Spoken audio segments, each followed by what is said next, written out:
Tiago, capítulo de número 2. Hoje nós temos dois assuntos para falar nessa noite. Dois assuntos que os irmãos já estão a par, de tudo, de como que funciona, como que tem.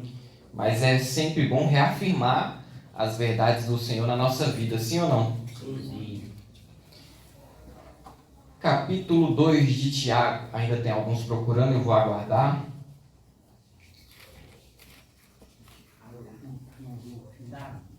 Tiago está mais no final da Bíblia, depois de Hebreus. Louvado seja Deus.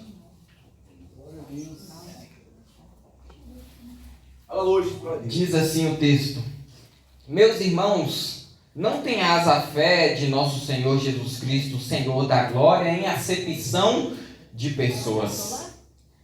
Porque se no vosso ajuntamento entrar algum homem com anel de ouro no dedo, com vestes preciosas, e entrar também algum pobre com sórdida vestimenta, e atentares para o que traz as vestes preciosas, e lhe disserdes: assenta-te tu aqui num lugar de honra, e disserdes ao pobre: tu fica aí em pé, ou assenta-te abaixo do meu estrado.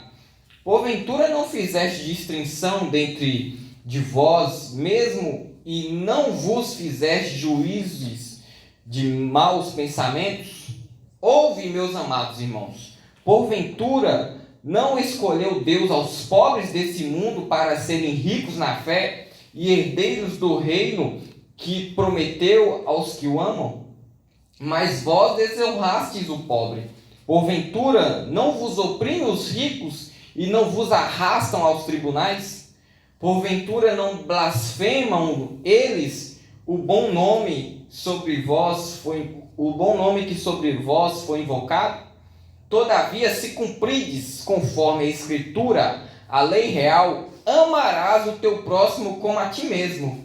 Bem fazeis, mas se fazeis acepção de pessoas, cometeis pecado e sois redarguidos da lei como transgressores.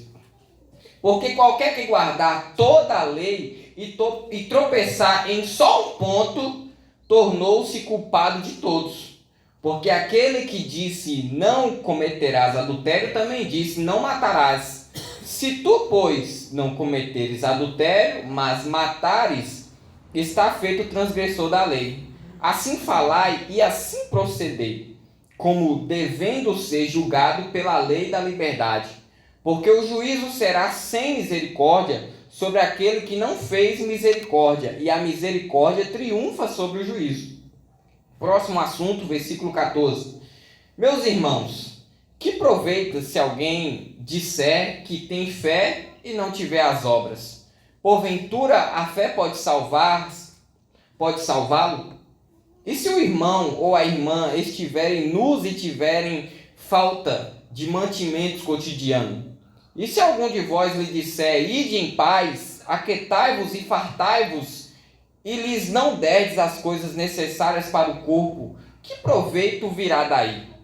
Assim também a fé, se não tiver as obras, é morta em si mesma. Mas dirá alguém: tu tens a fé, e eu tenho as obras. Mostra-me a tua fé sem as tuas obras, e eu te mostrarei a minha fé pelas minhas obras. Tu crês que há um só Deus? Fazeis bem. Também os demônios os crê e estremecem. Mas o homem vão, queres tu saber que a fé sem as obras é morta? Porventura Abraão, nosso pai, não foi justificado pelas obras quando ofereceu o altar o seu filho Isaque? Bem, vês que a fé cooperou com as suas obras, e que pelas obras a fé foi aperfeiçoada. E cumpriu-se a Escritura que diz: e creu Abraão em Deus, e foi-lhe isso imputado como justiça, e foi chamado o amigo de Deus. Vedes então que o homem é justificado pelas obras e não somente pela fé. E de igual modo Raabe, a meretriz, não foi também justificada pelas obras, quando recolheu os emissários e os despediu por outro caminho? Porque assim como o corpo sem o espírito está morto, assim também a fé sem obras é morta. Senhor Deus e Pai que está no céu, meu Deus, nós temos 2 assuntos aqui, Senhor. E nós queremos, meu Deus, clareamento do céu para nós entendermos, meu Deus, trazer isso para a nossa vida, nos desafiar, meu Deus, a viver essa palavra, meu Deus, nos desafiar, meu Pai, a estar, meu Deus, diante da Tua palavra e cumprir, meu Pai.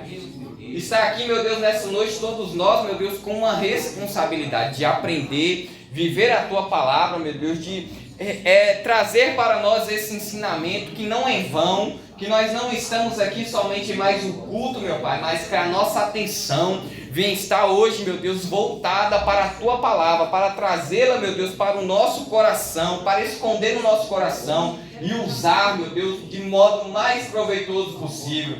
Meu Deus, neste momento te pedimos mais uma vez, usa o Teu servo e fala conosco em nome de Jesus. Podeis assentar e adore ao Senhor. Aleluia. Glória a Deus.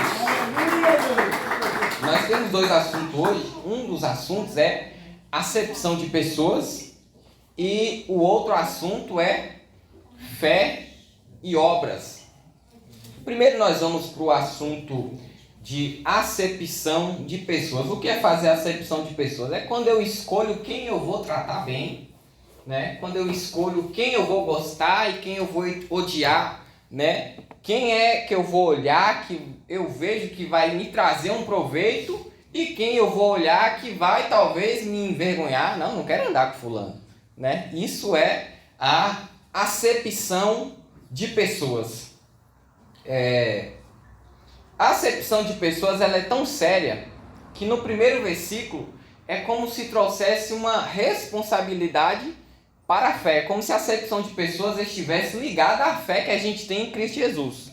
Olha o primeiro versículo que diz: meus irmãos, não tenhas a fé de nosso Senhor Jesus Cristo, Senhor da glória, em acepção de pessoas. Ou seja, uma coisa, ela está ligada à outra. Eu tenho fé no Senhor Jesus Cristo, mas eu escolho quem eu vou querer andar, quem eu vou gostar, né? Quem eu vou dar paz do Senhor e quem eu vou falar, sai para lá, senta longe de mim, né? Essas coisas estão completamente ligadas à nossa fé. Tiago, ele está falando para os judeus, para o povo de Deus, judeus, ele está falando para os cristãos judeus, para eles não ter a fé nisso. E olha como que está ligado. Digamos que o irmão D'Alessio, ele anda de Hilux.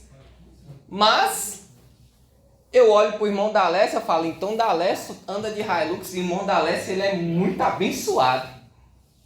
Mas aí o irmão Jai anda de Fusca. Eu falo, coitado, o irmão Jai está fazendo alguma coisa errada na vida. Você está vendo como que a tendência de quem usa esse tipo de coisa, de acepção de pessoa, ele coloca a pessoa próspera como abençoada e a pessoa mais pobre como alguém infeliz, sem a bênção de Deus. E Tiago, ele vai tratar disso nessa carta, ele vai tratar justamente dessa questão, porque a nossa fé em Cristo Jesus, ela não está ligada nessas questões. A fé que a gente tem que ter em Cristo Jesus, ela não está ligada em a gente julgar quem é que está abençoado e quem é que está sendo miserável. A fé que a gente tem em Cristo Jesus, ela não olha para essas questões, não olha para essas coisas. E Tiago, ele traz isso, não tenha fé no nosso Senhor Jesus em acepção de pessoa, porque quando a nossa vivência, ela é aonde está a nossa fé. A nossa vivência, ela é comprometida com a nossa fé. Da forma que eu caminho, é porque eu creio dessa forma. A forma que a irmã caminha, é porque aquela irmã, ela crê daquela forma. Porque a nossa fé, ela não é da boca para fora. Ela é algo convicto, que muda todo o comportamento do ser humano. Vou dar um exemplo. A ciência diz que ninguém move um músculo sem um motivo. Ninguém move um músculo sem um motivo. Se a gente caminha, tem um motivo, a gente aprendeu a caminhar. Se eu estou aqui mexendo a minha mão com esse excesso de mexer a mão, tem um motivo de eu estar mexendo a minha mão, não sei porquê, mas ela fica mexendo e eu vou fazendo assim. Mas tudo que a gente faz tem um motivo. E o motivo da questão da acepção de pessoas é que justamente a fé, ela está ligada a isso. A acepção de pessoa, a pessoa olha para o rico e fala, ali é abençoado.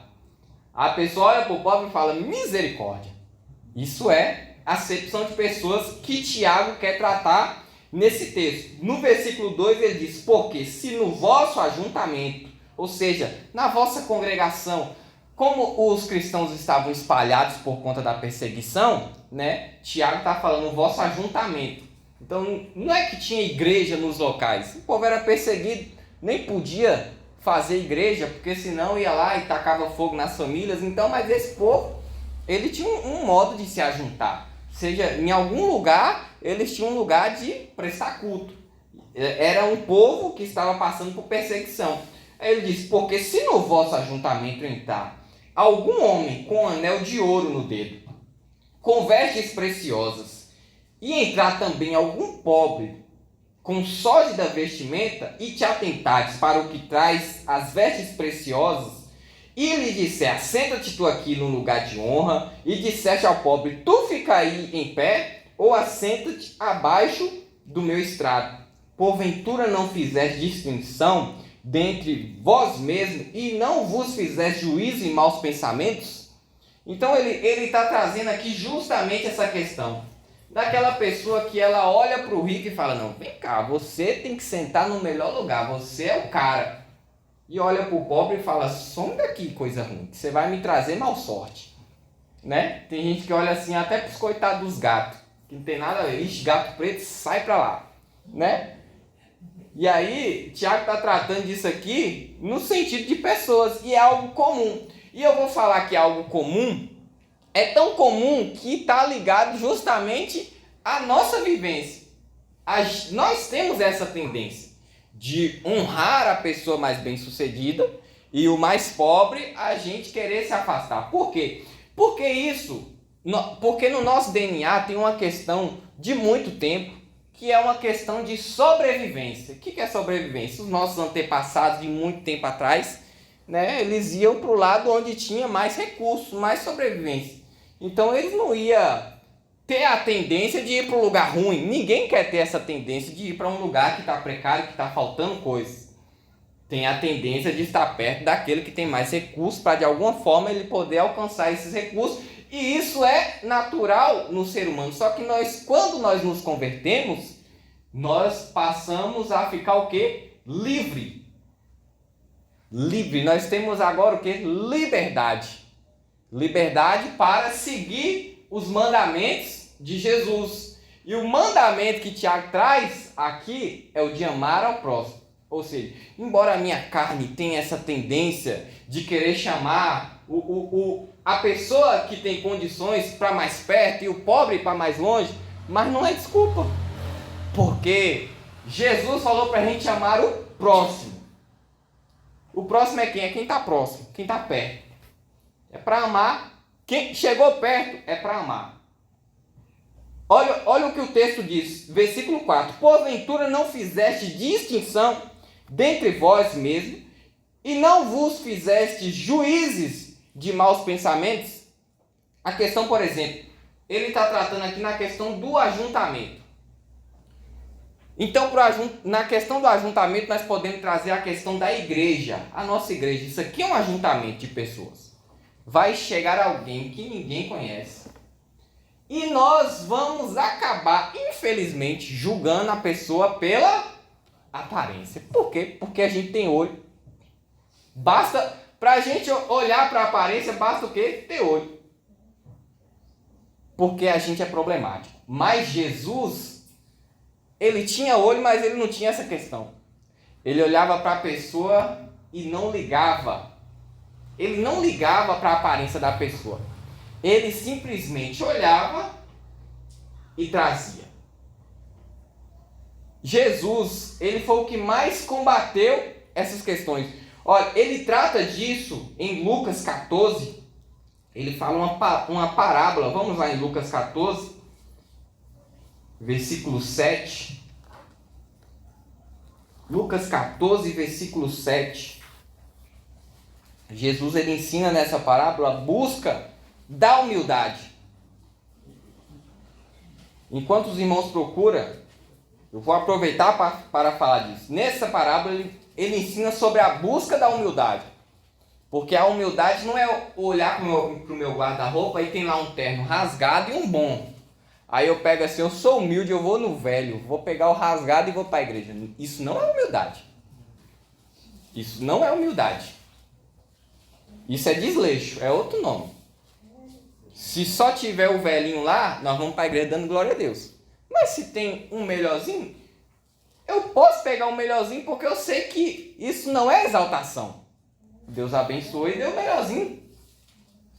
Vocês estão entendendo? Humildade é outra coisa. Humildade é justamente não fazer acepção de pessoa. Vamos lá. Versículo 7. E disse aos convidados uma parábola, reparando como escolhiam os primeiros assentos, dizendo-lhes: quando por alguém fores convidados às bodas, não te assentes no primeiro lugar, para que não aconteça que esteja convidado outro mais digno do que tu, e vindo o que te convidou a ti e a ele, te diga: dá lugar a este, e então com vergonha tenhas de tomar o derradeiro lugar. Mas quando fores convidados, vai e assenta no derradeiro lugar, para que quando vier o que te convidou, te diga: amigo, assenta-te cá mais para cima. Então terás honra diante dos que estiverem contigo à mesa. Porquanto qualquer que a si mesmo se exaltar será humilhado, e aquele que a si mesmo se humilhar será exaltado. E dizia também ao que o tinha convidado: quando deres um jantar ou uma ceia, não chame os teus amigos, nem os teus irmãos, nem os teus parentes, nem os vizinhos ricos, para que não suceda que também eles te tornem a convidar e te seja isso recompensado. Mas quando fizeres, chame os pobres, aleijados, mancos e cegos, e será bem-aventurado, porque eles não têm com que te recompensar, mas recompensado serás na ressurreição do justo. Ele conta essa parábola, e essa parábola ela é muito interessante. Imagine que a gente vai dar uma festa aqui, né? Aí eu e o irmão Jair tá organizando uma festa. Irmão Jair, vamos chamar um pregador, não ficou certo. Se é eu ou se é o irmão Jair que vai convidar o pregador. Nós dois convida. No dia da festa chega 2 pregadores aqui. Já pensou uma situação dessa? Aí chega 2 pregadores aqui. O pregador que eu chamei é exaltado, mas o irmão Jair é humilde. Aí o pregador que eu chamei nem era para eu ter chamado, porque o regente é o irmão Jair. Aí o pregador exaltado que eu chamo vai, chega e já corre para cá. Aí o irmão Jair olha para mim: Estevam, aquele ali não é o pregador é esse aqui que eu chamei. Aí eu vou ter que falar: irmão Jair, é verdade, é você que é o regente, você que chama o pregador. Eu vou ter que pedir para o pregador sair daqui e chamar o irmãozinho que está sentado lá, ele que é o pregador oficial. Já pensou? Seria uma situação constrangedora, né? É disso que Jesus está ensinando aqui. Quando você for convidado para um lugar, escolhe a cadeira mais simples. Não chega se exaltando no lugar. Chega na simplicidade para que os outros venham te chamar. E aí você vai estar recebendo o quê? Dupla honra. A honra do convite e a honra de ser chamado para a cadeira especial. É disso que Jesus está falando. Eu lembro que uma vez eu fui lá em Jaguaquara, teve um congresso de jovens lá, do Expansão. E aí eu falei: oh meu Deus, abençoa que ninguém me veja. Eu corri, passei pelo fundo e sentei lá atrás. Aí o pastor Lucimar, eu não sei como é que ele enxerga daquele jeito, ele me viu lá no fundo, ele falou: irmão Estevam, o nosso conselheiro da sede de Vitória da Conquista está aqui, vem sentar aqui. Eu falei: meu Deus, eu não queria isso, de fato, no meu coração, eu não queria isso. Eu queria ficar lá no cantinho cultuando. Aí ele foi e me chamou para a cadeira, cá do fundo. Só que nesse evento, vamos supor uma outra situação aqui. Digamos que eu, o conselheiro de Vitória da Conquista, chega em Jaguaquara e eu já penso, eu quero a melhor cadeira. E aí eu já vou lá pro lugar das cadeiras do altar. Aí o pastor Lucimário vai e tem que falar assim: ô Estevam, é porque essa cadeira aqui é do conselheiro de Salvador. Você poderia dar licença? Aí ia ser uma vergonha, sim ou não? Sim. É disso aqui que Jesus está falando de humildade.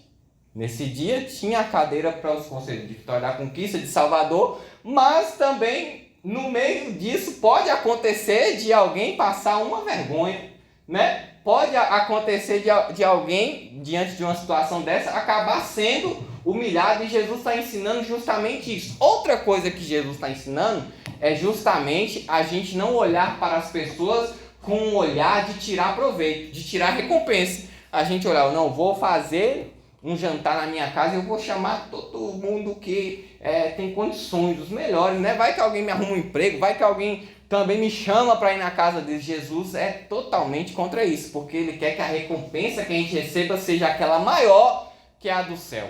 Ele ensina isso também em Mateus capítulo 6, né? Quando jejuar, não vai sair igual os fariseus pelas esquinas, mancando, estou parafraseando aqui, com o rosto todo desceraçado, porque está fazendo jejum. Não, faça o seu jejum com você mesmo. Não vai para as praças ficar orando em voz alta: Senhor Deus, meu Pai. Olha, para o povo olhar assim e falar: meu Deus, fulano é crente demais. Não, Jesus ensina de outra forma, né?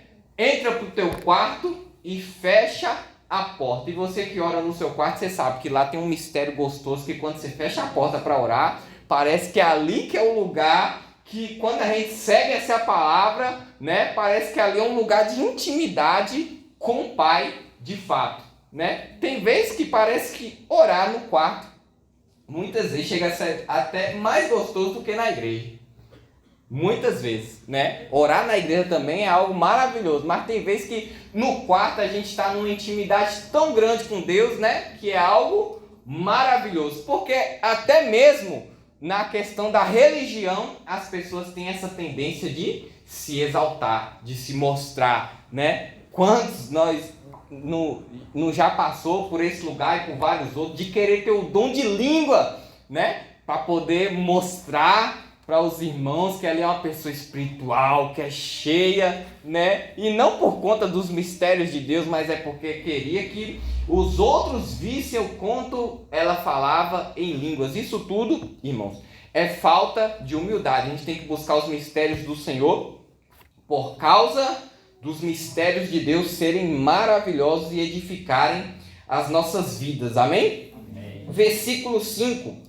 Ouvi, meus amados irmãos, porventura não escolheu Deus aos pobres deste mundo para serem ricos na fé e herdeiros do reino que prometeu aos que o amam? Mas vós desonrastes o pobre. Porventura não vos oprime os ricos e não vos arrastam aos tribunais? Porventura não blasfemam eles o bom nome sobre vós foi invocado? O bom nome que sobre vós foi invocado? Olha que texto interessante e que Tiago está dando uma dura com essas perguntas nos cristãos que estão espalhados, cristãos judeus que estão espalhados. Por quê? Era uma questão de também sobrevivência, essa bajulação, né? A gente, quando a gente lê a Bíblia, a gente tem a tendência de olhar para aqueles cristãos assim e falar: tudo crente desviado. Mas não, a situação deles era difícil. Era uma situação de igreja perseguida. Coisa que nós não estamos nesse momento, né? A nossa perseguição ela é diferente. A nossa guerra hoje ela é mais espiritual. Agora, esses mesmos pobres, quando eles chegavam ali no ajuntamento, eles tinham honra.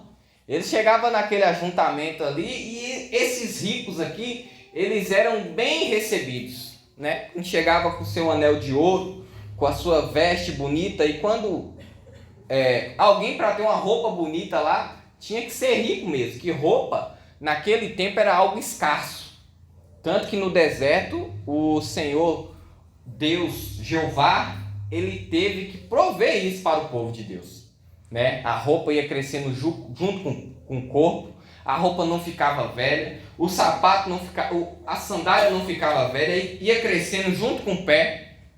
E só que naquele tempo, aqui nessa época, roupa era algo difícil, ainda mais para alguém que está fugindo, ainda mais para alguém que está sem condições.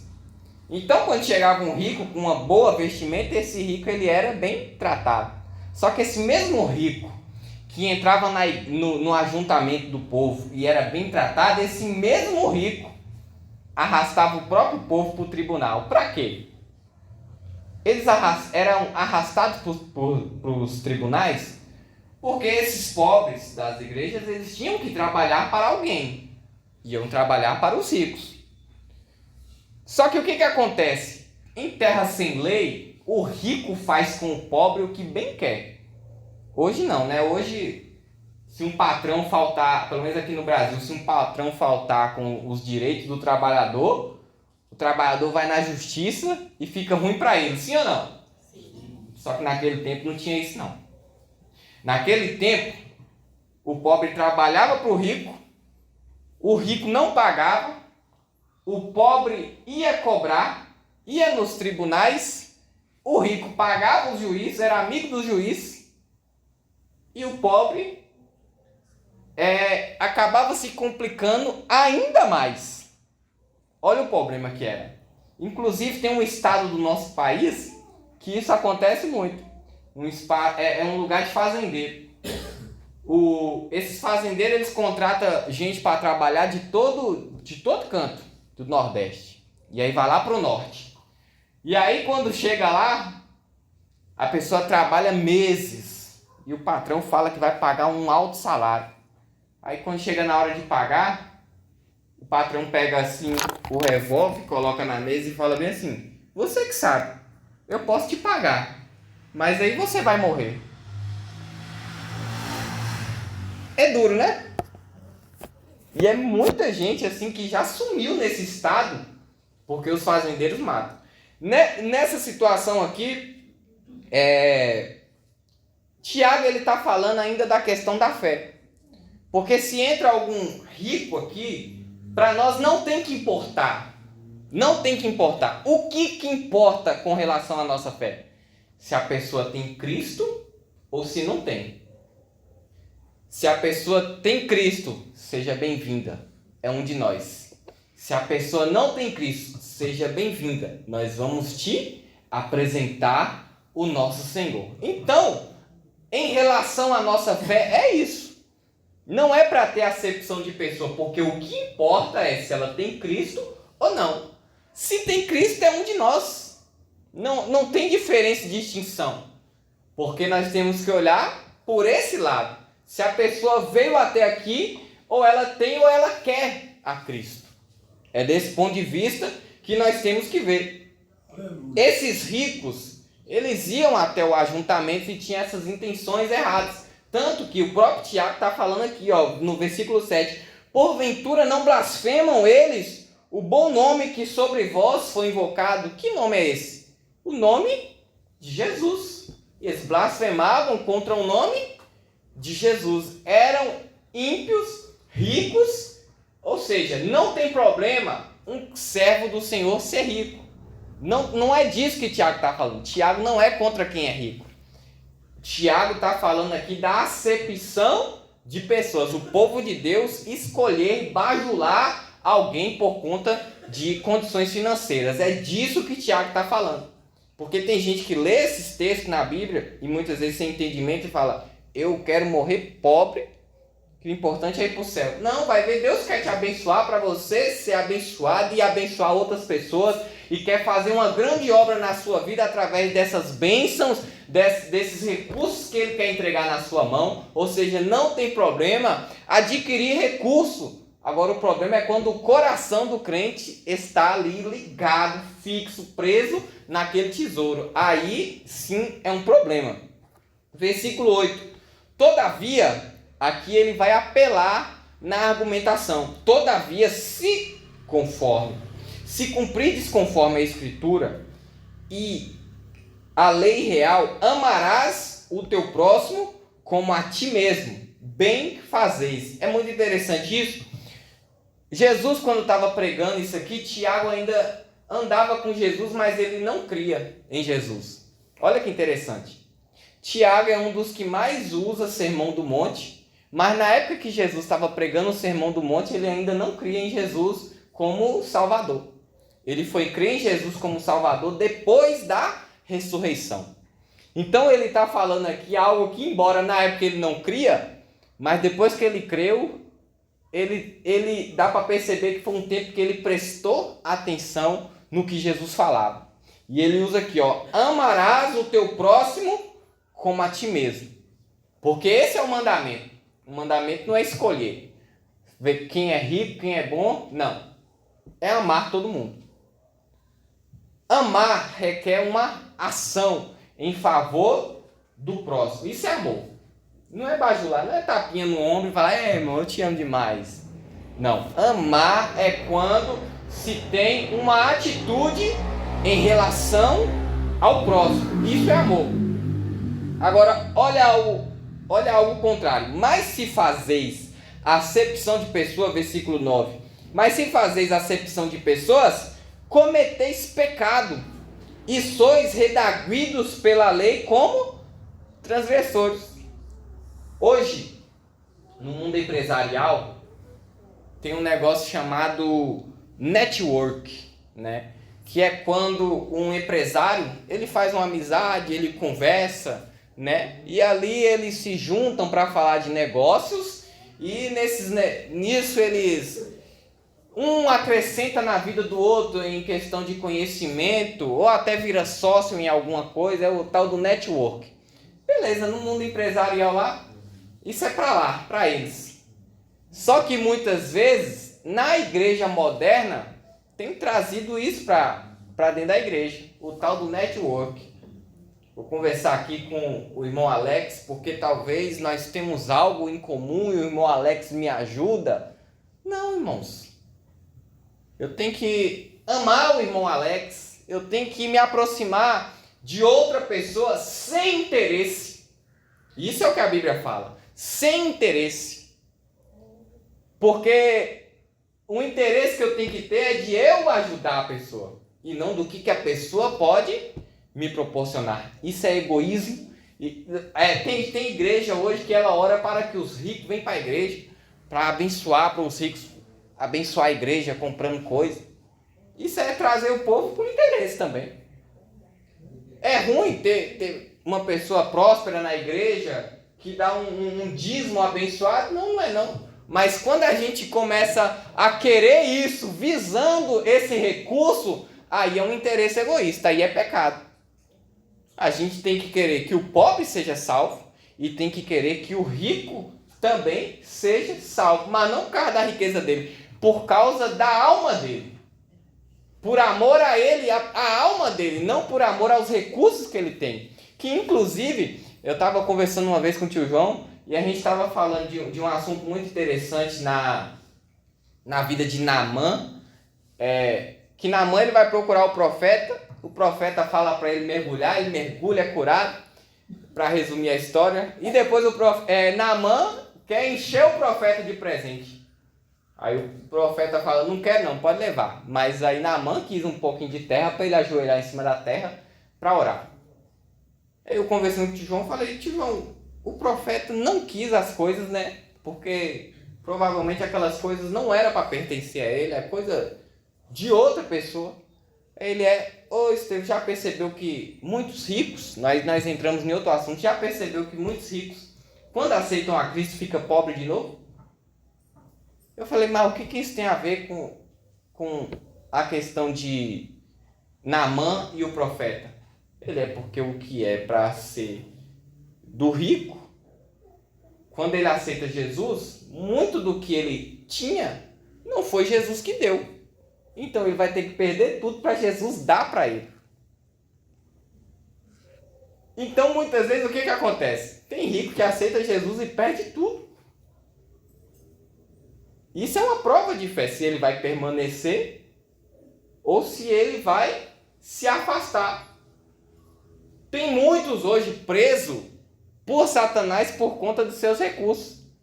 Satanás olha para aquela pessoa e fala, nem preciso mexer, ali nem vai se preocupar com Jesus, nem nunca vai ligar para Jesus, porque ele está tão anestesiado com as riquezas, com os bens. Agora o povo de Deus está sendo sustentado por Cristo. É Cristo o tempo todo. O gás acabou, Jesus, provê aqui. O gás está querendo acabar. A conta de energia estava para pagar, ele está orando. Jesus, ele tá na dificuldade, mas ele está ligado com Cristo. Ele está falando, não, Jesus vai prover, Jesus vai me abençoar.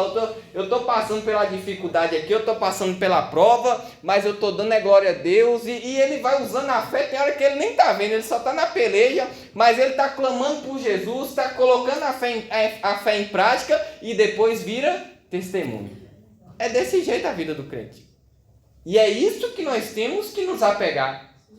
Se tiver um tempo de vaca gorda, a gente dá glória a Deus e faz um churrasco. Mas se for tempo de vaca magra, a gente passa dando glória a Deus do mesmo jeito. É assim que tem que ser. Amém, meus irmãos? Então não tem problema ser rico. O problema desses ricos aqui é que o povo estava bajulando eles e esses mesmos ricos aqui estavam pisoteando aquele povo. E Tiago, ele trata dessa questão. Vamos pular para o versículo 14, para nós abreviar o assunto. Meus irmãos, que proveita se alguém disser, tem fé e não tiver obras? Porventura, a fé pode salvá-lo? Olha que texto interessante. Esse texto é muito bom. Porque nós temos lá em Efésios, né, que nós somos salvos mediante a fé, que é pela graça, que é dom de Deus. E há muito impasse sobre essas duas questões.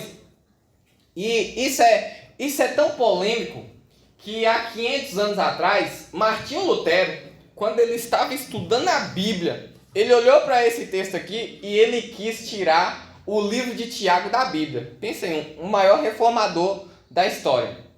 Ele olhou para o texto de Tiago, para o livro de Tiago, e ele falou que estava inadequado, estava errado, que não podia estar na Bíblia esse livro. E Martinho Lutero, ele era um estudioso da palavra de Deus. Ele foi um grande reformador. Não tenho tempo para falar dele agora. Mas é porque esse texto aqui, aparentemente, ele entra em contradição, aparentemente, com o de Paulo. Que Paulo fala que a salvação ela é pela fé, não por obras. E olha o que Tiago está falando. Meus irmãos, que proveito se alguém disser que tem fé e não tiver obras? Porventura a fé pode salvá-lo? Olha que interessante. Qual é a questão? O povo tinha feito um pacto intelectual com Jesus. Eu creio em Jesus, Jesus é maravilhoso e tal, mas ninguém queria fazer nada em razão disso. Então, é como se eu dissesse que eu tenho fé, mas eu não quero fazer nada não.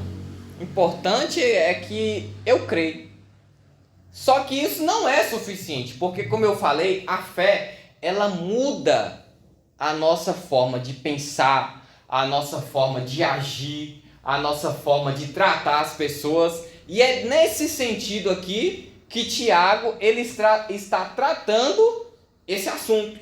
Olha, versículo 15. E se o irmão ou a irmã estiverem nus e tiver falta de mantimento cotidiano, e se algum de vós lhe disser, ide em paz, aquentai-vos e fartai-vos, e lhes não derdes as coisas necessárias para o corpo, que proveito virá daí? Ele está falando aqui para aquele povo que tem para dar, tem para ajudar, fala que é crente, fala que tem fé, mas não faz absolutamente nada. Eu não vou nem tratar esse assunto aqui como questão de pregar, cantar na igreja, participar de culto, não. Aqui é questão de ajudar o próximo, de viver a palavra de Deus.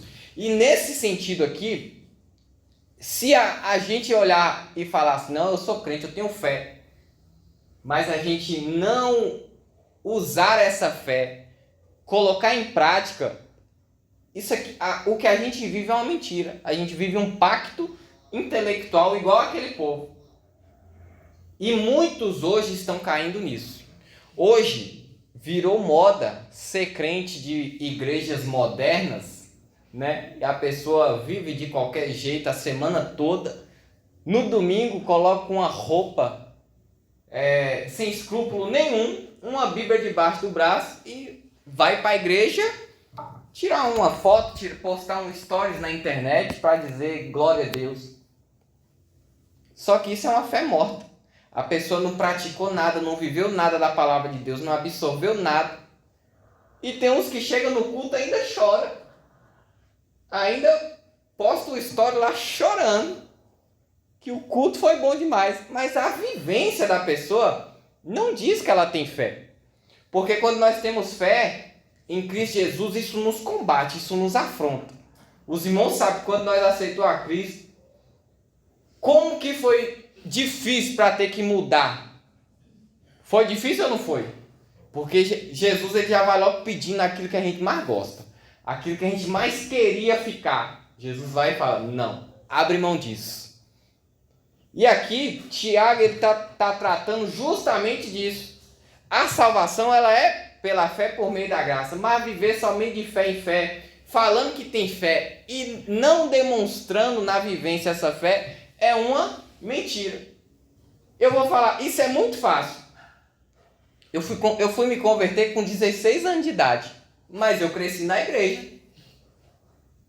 Como é que é isso então? Filho de crente, eu fui me converter depois dos 16 anos de idade. Então é possível viver na igreja, é possível todo mundo olhar para você, da parte do Senhor, falar que você é uma bênção, mas você ainda não é crente. Você falar que crê em Jesus, mas é uma fé morta. Isso é possível. Só que no dia que Jesus aparece, aquela fé vira uma fé verdadeira, aí é diferente. Aí tem uma ação em cima disso. Aí a pessoa vai e muda comportamento, e muda a forma de pensar, e muda a forma de falar. E aí passa a ter, de fato, uma fé e obra. Tiago ele desafia nessa questão. Ele desafia. Tá vendo como esse texto ele não bate de contra com o de Paulo? Porque Paulo ele está tratando de outro assunto, que é o assunto do legalismo. Ao contrário, olha como tem dois lados bem opostos. Tem a pessoa que faz obra para ser salva. Ela não está muito pela fé. Ela está fazendo porque ela tem medo de ir para o inferno. E aí ela faz para ser salva. E tem a pessoa que não faz nada porque ela acha que ela tem fé para ir para o céu. Tá vendo como existe um lado e existe o outro? E como é que tem que ser então? A gente tem que ter fé, tem que nascer de novo e viver aquilo que nós cremos. Uma vez o pastor Luiz Hermínio falou assim, perguntaram para ele, por que você prega? Porque você crê ou porque você quer crer? Ele fala, eu prego porque eu creio e prego para eu crer ainda mais. Ou seja, uma fé praticada e que ele tem a intenção de aumentar. Versículo de número 16. Deixa eu ver. 17. Assim também a fé, se não tiver as obras, é morta em si mesma. A gente pode tirar isso, fica um mês dentro de casa. Por qualquer razão. Na hora de vir para a igreja é uma luta. Se você ficou em casa sem fazer nada. Mas aquela pessoa que ela tem uma fé firmada e que a fé dela é com as obras, ela ficar um mês sem vir para a igreja é uma tortura para ela. Ela está em casa, não está podendo vir para a igreja, mas ela está em casa, está glorificando. Chega alguém, ela fala de Jesus. Aí, isso é uma fé ativa, não é uma fé morta. Onde ela estiver, não estou podendo ir para a igreja, mas onde eu estiver eu vou falar de Jesus. Vem uma visita. Tem gente, tem pastores, vários pastores já foram visitar pessoas no leito de morte. Pessoas para morrer assim. E ao invés de chegar lá e eles dar uma palavra, foram eles que receberam uma palavra da pessoa que estava ali. A pessoa simplesmente falou assim, eu queria só cantar um hino, pastor, não precisa falar nada não. Eu lembro desse testemunho com o pastor Lucinho. A pessoa, não, pastor Lucinho, não precisa pregar não, eu já estou quase indo. Eu só queria cantar um hino contigo. Mais perto. Ele voltou de lá chorando. Foi a pessoa que pregou para ele. Ele foi para pregar para a pessoa uma palavra, mas saiu de lá cheio da palavra. Por causa de um hino. Porque a fé dessa pessoa, ainda que ela não tivesse podendo colocar em prática as obras, mas ela tinha uma fé viva. Tinha uma fé ativa. Quem estiver na frente dela, ela vai falar alguma coisa, ela vai trazer alguma coisa que está de acordo com aquilo que ela crê. Isso é uma fé viva. Versículo 18. Mas dirá alguém, tu tens a fé, eu tenho as obras. Mostra-me tua fé sem as tuas obras, e eu te mostrarei a minha fé pelas minhas obras. E aqui entra a questão que ele quer falar. Eu posso falar que eu tenho fé e não fazer nada.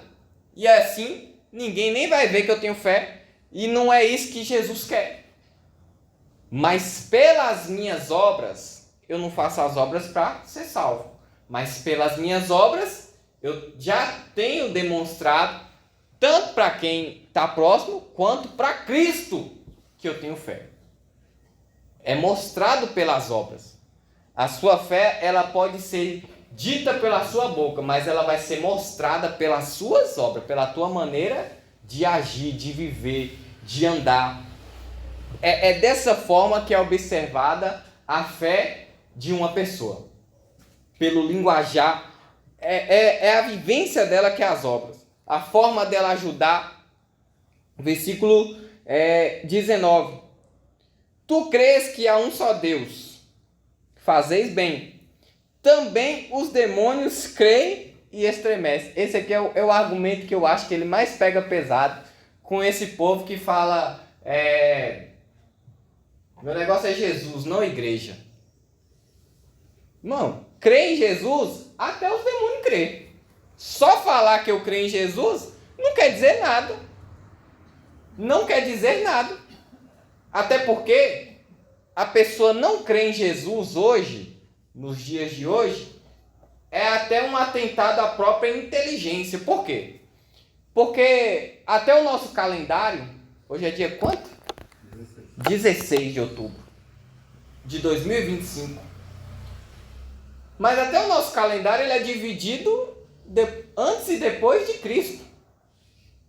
Até isso.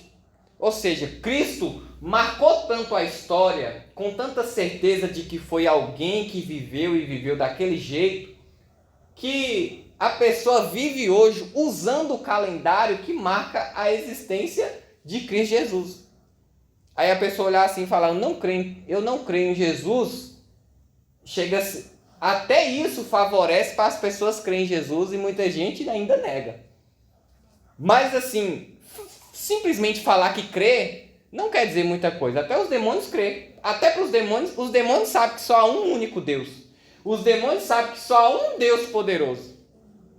E o simplesmente colocar isso para fora da boca não quer dizer muita coisa. Agora a pessoa que vive a palavra, que essa fé é demonstrada pelas obras, o demônio sabe quem ela é, porque ela é uma pessoa que tem vida com Deus. A fé dela é viva. Daniel tinha uma fé viva lá dentro da Babilônia. Não importando a situação, não importando com quem tivesse. O rei Dário falou, o Deus a quem tu serve é religiosamente. Ou seja, de forma intensa. Daniel era intenso dentro da Babilônia. Então, olha só o próximo argumento. Mas o homem vão, queres tu saber que a fé sem obras é morta? Porventura, ele vai usar agora outro argumento, que é o próprio pai da fé. Porventura, Abraão, o nosso pai, não foi justificado pelas obras quando ofereceu sobre o altar o seu filho Isaque. Esse argumento é muito bom. Porque esse argumento, para nós é fácil de entender, mas ele está indo de encontro do judeu. Ele está confrontando o povo judeu. E o povo judeu sabe que eles são filhos de Abraão. Tudo começa ali em Abraão. Então, quando o povo é confrontado por isso, Abraão ele levanta o machado e de fato ele ia matar Isaac. De fato ele ia oferecer Isaac a Cristo. O Senhor manda parar. Mas ele ia fazer. E isso foi a prova da fé dele. A prova que colocou ele como pai da fé. E ele foi justificado neste momento pela sua fé. Mas teve que ter o quê? As obras. Teve que ter uma obra. E ele ia executar essa obra, se pudesse executar. Ele ia executar crendo que Deus ia ressuscitar Isaac. Mas ele foi justificado por meio disso. Foi por meio da obra que também Abraão foi justificado. Versículo 13, o 23, melhor dizendo. E cumpriu-se a escritura que diz: e creu Abraão em Deus, e foi-lhe isso imputado como justiça, e foi chamado o amigo de Deus. Vede então que o homem é justificado pelas obras e não somente pela fé. Uma coisa está ligada à outra. E de algum modo Raabe, a meretriz, não foi também justificada pelas obras, mas quando recolheu os emissários e os despediu por outro caminho, ele usa esse outro argumento para finalizar. Porque assim como o corpo sem o espírito está morto, também a fé sem as obras está morta. Não tem como a gente diferenciar. Não tem como a gente achar que dá para viver uma vida normal, cotidiana, como todo mundo vive, e simplesmente dizendo que tem fé. Não dá. A nossa fé ela tem que ser ativa. Olha que coisa tremenda. Você quer que Deus aumente a sua fé? Você quer que Deus aumente a sua fé? Quem quer? Aumenta um pouquinho também o que você faz por Ele. Aumenta uma coisinha a mais também do que você faz por Ele. Ele pediu para você pregar? Prega um pouquinho mais. Ele pediu para você louvar? Louva um pouquinho mais. Ele pediu para você ajudar o necessitado? Ajude um pouco mais, além do que Ele pediu. Ele pediu para você ir no hospital visitar? Vai lá, marca o dia, visita. Ele pediu para você ir no presídio? Faz isso. Ele pediu para você falar do amor dele para quem aparecer na sua frente? Faça isso. Isso é fé com obra. Você não vai para o céu por causa disso. Mas a sua fé vai ser aumentada. Porque quando você está pregando para alguém, você está edificando você também. Quando você está falando do amor de Deus, o seu dia muda. Quando eu falo do amor de Deus para alguém no carro, o meu dia fica diferente. É algo maravilhoso. Porque você está compartilhando algo com alguém que é uma riqueza. Isso é colocar a fé em prática. Isso é colocar a nossa fé ali em ação. A fé, ela não é só para a gente vir na sexta-feira buscar a nossa bênção. Não, ela é para a gente trabalhar. Eu tenho fé porque Cristo morreu na cruz por mim. Os meus pecados foram perdoados, eu tenho liberdade e eu vou fazer. Eu vou agir, eu vou para cima. E vai vir afronta, vai vir gente dificultando, mas eu não posso parar. É dessa forma que é ensinado a fazer. O texto de Tiago, ele não anula o que Paulo falou, que nós somos salvos pela graça, que é dom de Deus. De fato, não tem como ser salvo sem olhar para a cruz. Não, agora eu vou trabalhar para Jesus, né, que Jesus vai me salvar. Não, a gente é salvo pela obra de Cristo na cruz. Só que quando nós temos fé que nós somos salvos pela obra de Cristo na cruz, o nosso comportamento ele requer uma ação. Amém? Amém. Vamos voltar aqui só em mais uma coisa. Olha, voltando ainda no favoritismo, né, na acepção de pessoas, mostrando favoritismo. Por que é errado mostrar favoritismo, né, pelos ricos? Primeiro, é incompatível com os ensinos de Cristo. Cristo nunca ensinou isso. Jesus, quando Cristo começou a pregar, ele foi direto nos pobres. Foi direto nos pobres. Cristo, quando começou a pregar, ele foi direto nos pobres. Já tinha a profecia lá em Isaías 40. Todo monte será rebaixado e todo vale será erguido. Ou seja, o que ele está dizendo, o que o profeta está dizendo com isso? Está falando de João Batista preparando o caminho e também falando que aqueles pobres estavam recebendo ali uma herança maravilhosa. Ou seja, quem estava lá embaixo estava recebendo algo tremendo, que é o reino de Deus. E o exaltado, os montes, que ele fala que vai ser rebaixado. Os montes são os ricos, deixando de depender da sua riqueza para depender de Cristo Jesus. Então, a tendência é o pobre ser exaltado e o rico ser humilhado, mas não humilhado a chegar na pobreza, mas humilhados a não ter mais a sua vida dependente de riqueza, mas sim dependente de Cristo Jesus. Então, é incompatível com o ensino de Cristo. No primeiro concílio, em Atos capítulo 15, estão tratando justamente também dessa questão. Outra coisa, resulta de pensamentos maus. Ou seja, quando eu olho para o rico e eu quero bajular, é um pensamento mau. É sempre um interesse egoísta. Se você sentir isso, é egoísmo puro. Versículo 3, número 3.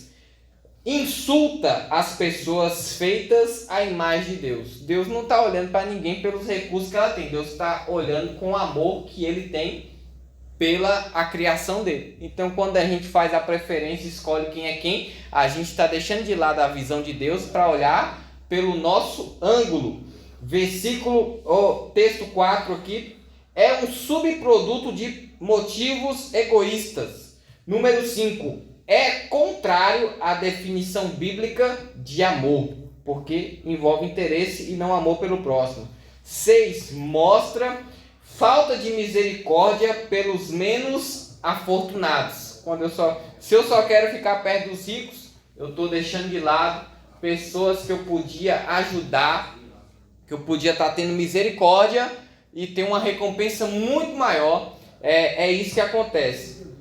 7 é hipocrisia e 8 é pecado. Isso já é bem óbvio. Amém, irmãos?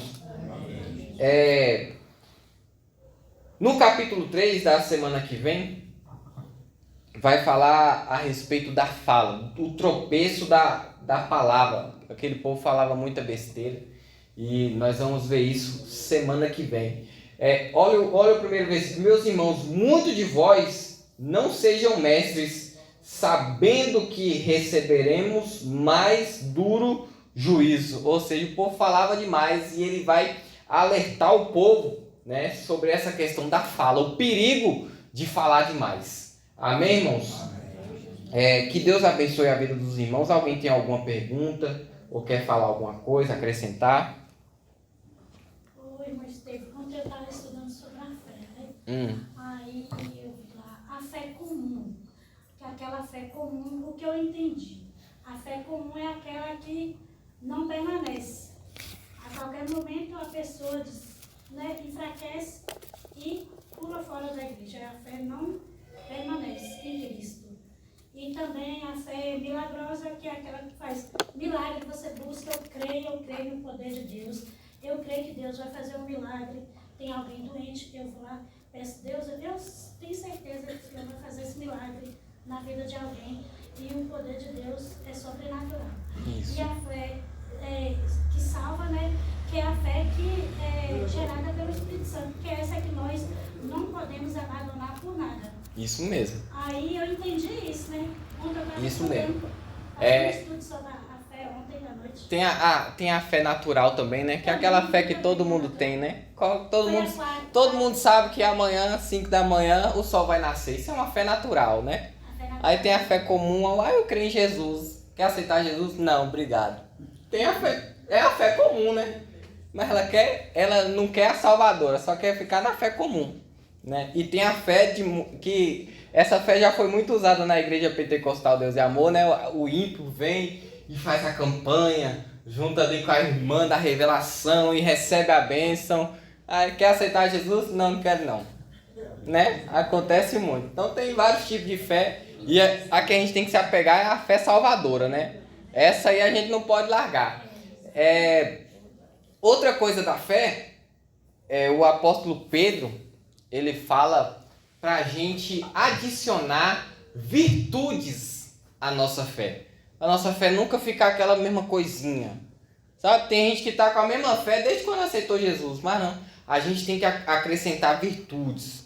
Não, é honesto, vamos ser mais honesto, né? É uma pessoa santa, vamos nos santificar ainda mais. É uma pessoa equilibrada, vamos nos adicionando essas coisas à nossa fé. O que é adicionar a nossa fé? Nós temos a fé em Cristo Jesus e nós queremos parecer com Ele. Então, conforme Jesus foi vivendo e mostrando ali as suas virtudes, nós vamos adicionando a nossa fé. É igual colocar dinheiro na carteira, né? A gente quer colocar sempre enchendo, né, a carteira para ela ficar mais recheada. Assim é a nossa fé. A gente tem que pegar as virtudes, as coisas boas e trazer para a nossa fé. Amém, irmãos?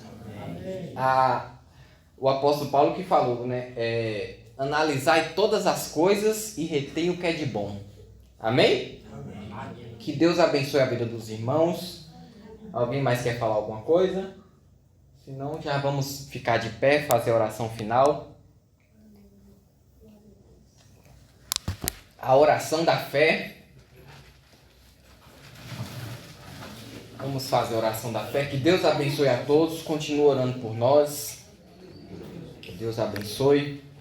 Vamos falar com Deus. Senhor Deus e Pai, nós te agradecemos, meu Deus, por este culto, meu Pai, por este ensinamento.